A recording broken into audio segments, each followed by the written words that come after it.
Welcome to The Explainer. Today, we're going to completely rethink something you interact with every single day of your life, the price tag. We're so used to seeing prices as just boring numbers on a shelf, right? Just a simple monetary cost that we begrudgingly have to pay out of our wallets. But what if a price is actually something completely different? What if it's more like a living, breathing signal? To figure this out, we're going to use the Soviet economy as our historical laboratory. We're going to discover what a price actually is and how it acts as the invisible glue that miraculously holds a complex, modern society together.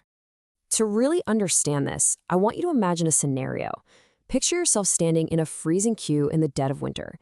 You've been waiting for hours. Maybe it's for basic goods like meat or a winter coat. Or perhaps you're putting your name on a multi-year waiting list just for the privilege of buying a basic car or being assigned a small apartment. Now here's the kicker. The official price for all of these items is actually incredibly low. So here's our central puzzle for today.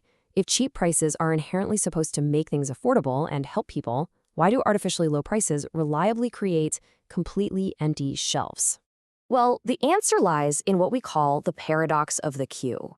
You see, in a system where the official money price is kept artificially frozen below its natural market clearing level, the true cost of an item doesn't actually disappear. You literally cannot legislate a cost out of existence. It just transforms. Because the money price is so low, demand vastly outweighs the available supply. So the cost spills over into a physical toll. The money price on the tag might be low, but the time price becomes incredibly high. When you can't pay with your wallet, you end up paying with your hours.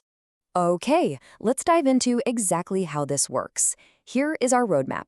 First, we'll look at the paradox of the queue. Second, the appeal of fixed prices. Third, prices as information signals. Fourth, the economic calculation problem. Fifth, how the second economy emerges. And finally, the ultimate price trade-off. All right, starting with part one, the paradox of the queue and how time becomes the real currency. Historical research really highlights this intense extra time pressure placed on the Soviet consumer. They had to spend countless non-work hours just attempting to obtain basic retail services. But what did this actually look like on the ground? Well, it meant finishing an exhausting 8-hour factory shift, only to go stand in the freezing cold for 3 more hours just to secure dinner for your family. This unaccounted effort, these endless daily lines, they fundamentally altered the actual living standards and welfare of the entire population. The cost of living was officially cheap, sure, but the physical, temporal cost of acquiring those cheap goods was totally exhausting. And because the supply of goods was so incredibly uncertain, consumers did the mathematically rational thing. They hoarded and they substituted. Imagine walking into a store and seeing a rare shipment of winter boots in your size. You don't just buy 1 pair, right? You buy 5 because you have no idea if you'll ever see them again. And if they don't have boots, well, you experience what economists call forced substitution. You might buy 3 pots and pans that you don't even need purely to have something valuable to barter with later. But think about it. Because millions of citizens are doing this simultaneously, this perfectly rational survival strategy instantly reproduces and amplifies the very widespread shortages they are desperately trying to avoid. Which brings us to Section 2, the appeal of fixed prices and the pursuit of affordability. Now, we really have to pause and understand the genuine moral appeal behind the system. It wasn't designed to fail. Central planners wanted a society where no one was ever priced out of basic survival. They genuinely believed that things like rent, bread, and medicine should be guaranteed rights, entirely insulated from the ruthless volatility and the inequality of capitalist markets. The Soviet goal was deeply honorable in its ideology, absolute, state-guaranteed affordability. But the macroeconomic reality was that when you actively suppress the forces of supply and demand, you end up with chronic shortages, massive hidden inflation, and notoriously empty retail shelves. Let's look at the real-world consequences of a price being economically blind. 10 kopecks. That was the fixed, administrative price of a standard loaf of bread across the entire Soviet Union, and it stayed exactly that way for decades. Now, what happens when a terrible harvest strikes? Well, in a market economy, the price of wheat naturally rises, which sends a signal to people to conserve. But here, the bread stayed exactly 10 kopecks. The state absorbed massive financial losses to keep it there, and the bakers had literally no financial incentive to bake more bread to meet the growing demand. So the price was politically incredibly stable, but because it couldn't move, it led straight to empty shelves. So let's unpack why that happens in Section 3, Prices as Information Signals, the language of the market. We need to grasp this definition to truly understand economics at its core. A price signal is a dynamic piece of information. It communicates scarcity to buyers, it coordinates consumer demand, and most importantly, it reveals opportunity cost. And opportunity cost simply asks, what else could those raw materials and human labor have been used for? A money price takes the staggeringly complex reality of global supply chains, weather patterns, and labor availability, and it bundles all of it into a single, easy-to-read number that anyone can instantly understand. Think of market prices like an autonomous nervous system for society. They synthesize dispersed, localized knowledge from millions of people, scaling globally without anyone actually being in charge. Like, if a drought hits the Midwest, the price of wheat naturally goes up. That higher price instantly acts as a beacon. It signals producers halfway across the world to grow more wheat, and it signals consumers to maybe buy a little less bread this week. It rations scarce resources safely and efficiently, all without needing a massive central committee to issue a single command. But what happens when you remove that nervous system? That's Section 4, the economic calculation problem, or flying blind. The economist Ludwig von Mises predicted the fatal flaw of central planning pretty early on, calling it the economic calculation problem. He wrote, "The mind of one man alone is too weak to grasp the importance of any single one among the countlessly many goods."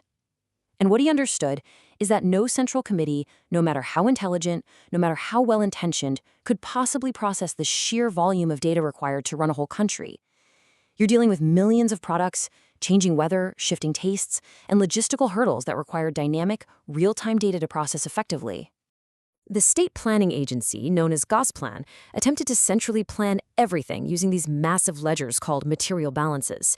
But think about the bottleneck here. By the time they carefully calculated and fixed a retail price for a 5-year plan, consumer needs and the realities of raw materials scarcity had already shifted rapidly. Because flexible prices weren't allowed to exist to signal those rapid changes back to the planners, the system inevitably produced vast shortages of the basic things people desperately needed, right alongside massive, wasteful surpluses of things nobody actually wanted. It's kind of like this. Imagine trying to drive through a bustling, chaotic city where every single traffic light is permanently stuck on green because the local government declared that stopping is inefficient. That is exactly what a fixed price does.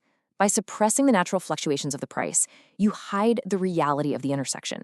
You destroy the very data that society relies on to coordinate itself safely, which causes massive economic crashes. You are quite literally flying blind. So how did people survive? That leads us to Section 5. The second economy emerges, because the market always finds a way. Because official price information was suppressed, the economy didn't just stop. It couldn't. Enter the concept of blat. Because official money lost its signaling power. I mean, you could have a pocket full of rubles but absolutely nothing on the shelves to buy. Blat became the new currency. It was the shadow network of personal connections and reciprocal favors. And the profound irony here is that a system designed for ultimate fairness actually created a deeply unequal society. Access to goods depended entirely on who you knew, your political connections, or what favors you could trade, leaving unconnected, everyday citizens entirely out in the cold. Consider the staggering efficiency of this informal market when it was actually allowed to operate. By the 1970s, private household agricultural plots made up only about 3% of the cultivated land in the Soviet Union. 3%! Yet, they produce nearly 30% of the total agricultural output. This teaches us an immense lesson about human incentives. When everyday people were allowed to respond to informal market incentives and actually keep the fruits of their direct labor, their productivity absolutely skyrocketed compared to the massive state-run farms. To truly understand this shadow system, we have to look at the tolkach and the shabashniki. Imagine a factory manager tasked with building tractors. He couldn't wait 3 years for Gosplan to allocate rubber tires. So, he'd hire a tolkach, a professional fixer, to secretly go and barter state steel for rubber tires on the black market, just to meet their official production quotas. Shabashniki were off-the-books construction brigades, doing the exact same thing for building projects. This shadow economy wasn't just a side hustle, it was entirely necessary for the official economy to survive at all. This brings us to our final section, Section 6, the ultimate price trade-off, affordability versus availability. The economist Janos Kornai coined a definitive term for this whole dynamic, the shortage economy. He observed that, in all of those economies, shortage phenomena were general, frequent, intense, and chronic. What Kornai realized is that these shortages weren't due to bad local managers, or lazy workers, or a lack of natural resources. After all, the Soviet Union was incredibly resource-rich. No, these chronic shortages were the mathematically unavoidable result of destroying the price signal mechanism. It wasn't a glitch in the system, it was a feature of it. And so, as we wrap up, we are forced to confront the fact that there is no perfect utopian system. There are only trade-offs. A system of artificially cheap fixed prices guarantees affordability on paper, but in reality, it ensures empty shelves and a massive cost paid in time, standing in lines and relying on shadow networks. Versus a system of flexible market prices, which ensures reliable availability of goods but requires individuals to bear the heavy burden of monetary cost and market fluctuation at the cash register. You simply cannot legislate scarcity out of existence. You just have to choose how you want to handle it. I want to leave you pondering this final thought. Prices are not just costs. They are vital, living information. If an economy decides to suppress that information, it doesn't miraculously eliminate the need for coordination. It simply guarantees that a darker, often far more unequal shadow system will inevitably rise up to replace it. So the next time you're at the store and you see a price tag go up or down, don't just see a cost. See a signal. See a remarkable piece of data helping millions of strangers coordinate their lives. Thanks for joining me on this explainer, and I'll catch you in the next one.